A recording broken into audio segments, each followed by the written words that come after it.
Yo, what's up, my people? This is Rico with iPUSH Birmingham podcast, and today we are talking about entrepreneurship and the realness of entrepreneurship, not the fluff.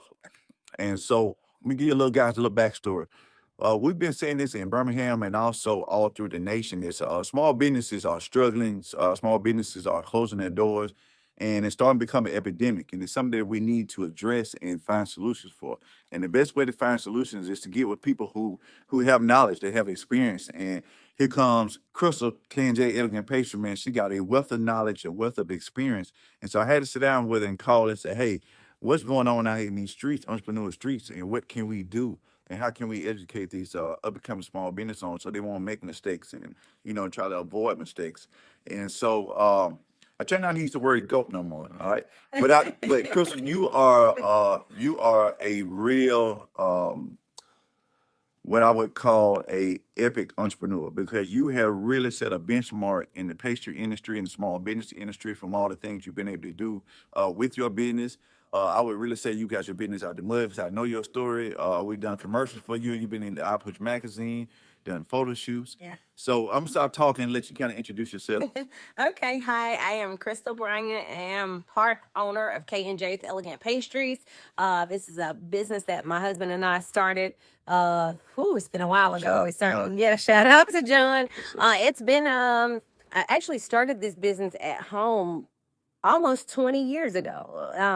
Just starting out, just having fun and doing what I, love to do. But we've been in the store now going on 12 years. So that, in those 12 years, of course, we have learned all the ups and downs, mistakes to make, ones not to make. And like you said, I love doing things like this because it allows me to help the person that's up and coming to not make the mistakes that we made. If it's something that I have knowledge of that I can give to any entrepreneur, whether it be somebody in the pastry business or whatever, I love to share that information.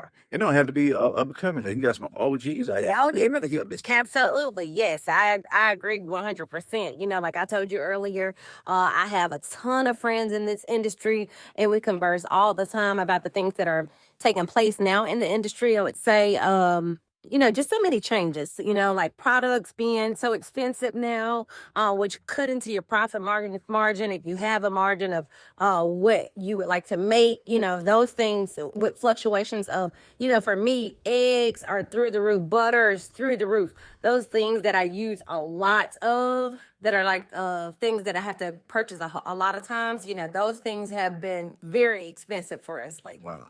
Those are little things that everyday people don't think about, but it's really best thing. So I want to jump right into it. So you start out with a food truck first? Start out with the store first.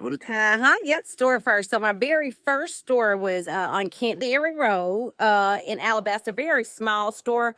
We didn't even have seating. It was just, walk in, pick up cupcakes, cakes. Didn't even have the ice cream. And that was back in 2013. Yep, and then that moved to the larger store in Alabaster on First Street 31 in Alabaster, and that's when we added the ice cream. Yep, and then we added the food truck after that. So I feel like every time we've had things that happen bad, I've told you about so many different things like the landlords, we're paying the water bill for the whole building. I mean, we've gone through so much, but every time we've had those like step downs, I feel like it's pushed us so much further. Yeah. Because you have to go through something to really understand. Oh, How absolutely. not to be. Absolutely. I agree 100%. And, like with the store closing in Ross Bridge, that was the one thing that I learned a lot about. It made me, I guess, analyze my business module and where my business will work best. Okay. So let me ask you, what made you open Ross Bridge? Because you already had the location right here at Uptown, and you got Pinky rolling. But Pinky rolling, what made you open up one? Okay, so funny story. We used to food truck in Ross Bridge every Wednesday night with Eugene's. That's how I got this Uptown location. That's how I met Zebby's, like all of that. So I was fine with it. Yeah. So every Wednesday night we were at the dessert truck, and Zebby was the food truck in Ross Bridge, and we did that per probably 3 years. Yeah, so with Ross Bridge, like I said, we used to food truck there every Wednesday night. Had a great following. Every time we would go, we sold out. I could take a ton of cupcakes, pound cakes, cinnamon roll, everything would sell out. So, a bakery was formerly there in that space.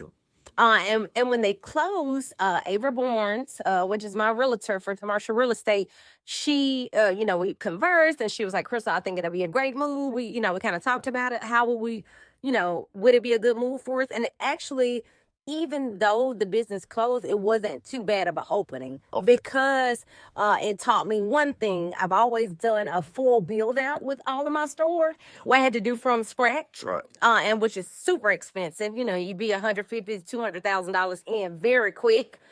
With this, it being that it was already a bakery, I didn't have to do much to it. Okay. So, it was quite an investment. Like, I didn't spend as much, but only thing I had to do was like paint it, make it cute, order some equipment. So it was very easy. It taught me that if I were to open another location ever in the future, it would always be something that was either previously something that I could use. I already had plumbing, electricity. I would never do a full build out again. Save the money. Yep. And it taught me, like I said, more than anything, location. And that's one thing that I know. Location is the first thing that you need to, with your business module, location is the first thing that you need to analyze, because with that, like I said, I was thinking off the food truck, oh, it's a ton of people in the neighborhood. We do well. But at the same time, you have to think about people over there are at work during the day. Kids are at school during the day. You don't have as much tourism. You don't have any foot traffic. And so I feel like those are the things that really make, like, you have to have all of those things for the business to be successful. And that's one of the things that I feel like we didn't have. And so, we did it for 2 years. The store was over for 2 years, and the weekends would be amazing. Like, we do very good. I did a ton of cakes out of there. Every week had a ton of cakes, but the day to day was nothing. Was nobody. We would probably, sometimes I would be over there 3-4 hours without anybody even walking in the door. How could you have possibly figured that out prior to opening the doors? Just knowing that people's going to be at work, kids at school, no foot traffic. How you could have got that data? I think, like I said, I think I was fooled by the food truck, because I was automatically thinking, okay, these people already know who I am. I've already kind of made a mark for myself.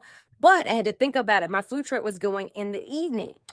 I was there from 5 to 7, so I could get some of those people that were at home. And then as far as like a store, how it's run, you would have to be there early in the morning. We bake everything fresh, so we have to be there early to get our doughs ready for a cinnamon roll, for our cookies, our cupcakes. So I think, I don't know, I don't even know if maybe the time frame could have changed. I just really believe that store just wasn't visible enough. It's a very small market. You are really marketing to just the neighborhood. And if people don't live over there or they're not coming by, they're not going to see you. That's right. So, like I said, it made me analyze my business. And I feel like our business will do well in the future in a larger city area. Okay. Because like down here, of course, we got concerts, we got conventions, we got people walking by, we got people visiting. There's so many, plus the people in the neighborhood, So I think you have to have all of those things in order for the space to move. So how was you able to turn the closing the Ross Bridge into a positive for your mental mindset? You know what I'm saying? Because it's emotional. It does. And also for the business. Okay, well, honestly, that being downtown has just been amazing. The contracts we've been able to, get, and just the things that the people we meet, it's just amazing. It's been really good down here. And so what advice would you have for someone that's considering opening up a brick and mortar, or someone that's currently in a brick and mortar? Based on, like you said, you got experience. You've been in a brick and mortar long enough to see 3 elections. And so that taught you something. Then the price of food and materials. So what advice you have for me? For them, I would just say, make sure you pivot. Pivot is the number one thing for me. If something's not working for me, then I'm going to do something else. I'm going to change it up. I'm going to add something. Can't think when you have your business, you can't say, this is my business, this is what I'm going to do. You can't, of course, have that general, idea of what you want to do, but don't feel like you have to just stick to that. Make sure you're adding some things. Make sure you're making the connections with people who can help. Like for me, my new thing is going to be making making corporate connections, because I know with corporations, they're going to order large supply.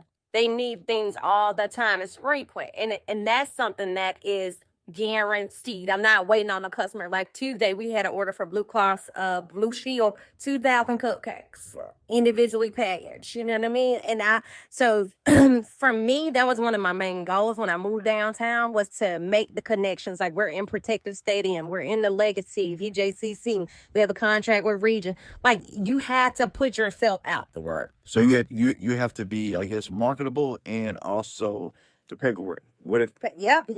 So with that, yes, of course. Like, if you're in a, well, to be in a brick and mortar, you gotta have paperwork, but even if you're not in a brick and mortar, if you're at home, like, I know a lot of at home successful businesses take care, to me, and some people may say, oh, you shouldn't say that, but I tell a lot of people, if a at home business is working for you, say no. You're going to save the bills, the rent, the insurance, the water, power. There are so many other things that you have to have in a brick and mortar compared to being at home. Like I said, I started my business as an at-home business. Somebody called the health department on me. That's how I got in the store. Good. Oh, but if I could do it all over again, I'll be at home. Hey, man. Yeah. Now, I think now the only difference with being at home or being in a store is you can't do as much. You know what I'm saying? You are still kind of limited, but I feel like your profit margin is so much more than a person that's in a brick and mortar, because you don't have all the overheads that a person in a brick and mortar will have. That's right. Last thing, a lot comes with business, and one of the things come with business is emotions and pride. And because when we get our baby going and it's going where people know you for what you do, it's hard to go back to now. People say I'm not doing what I used to do. How do you deal with it?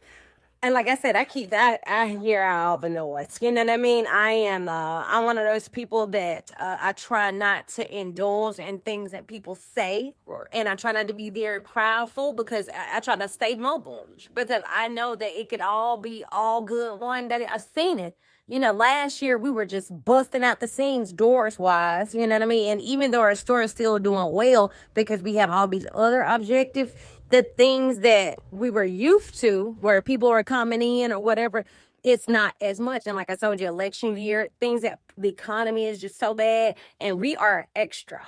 We're not a priority. You know what I mean? So that has been cut a lot compared to last year, but you're very prideful, and they should have did this, they should have used me, they should have. If you have that mindset, I feel like you would never grow. Like, you have to be humble, and you have to know, like, hey, I can be up one day, I can be down the next, I can be up again. You know what I mean? That will, because I feel like when you get down, or if you feel down, you're so prideful, you start to lose yourself. You can't even focus on the business in it itself, because you're so focused on what everybody, you focus on yourself and what people think and all of that. You can't think like that. In a business, like I said, you have to keep it moving at all costs, whether that's something you closing your doors, whether you're not doing what you used to do, whatever it is, keep moving, keep pushing.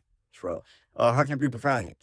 You guys can find me at 2260 9th Avenue North in Birmingham, Alabama. Of course, our social media, KJS Elegant Pastries. That's on Instagram, Facebook, TikTok. And then we also are planning to start shipping. So this is a new thing that we've started. Yeah, we just started doing test runs. We're starting with the pound cake first. And we have a lot of people over the nation that follow us, and they're always like, how can we support you? So we're trying to get all of that pinned down. There are a lot of things that I really want to do. And I think being in one store now, I'm focused on, I want to start a brand of baking items. I mean, I've got all these songs. So I'm super excited about what's to come. So it does. Yeah. All right, so this is Rico with iPUSH podcast, and down here at K&J Elegant Pastries. Thank you so much. Oh, anytime, Rico. It's always a pleasure.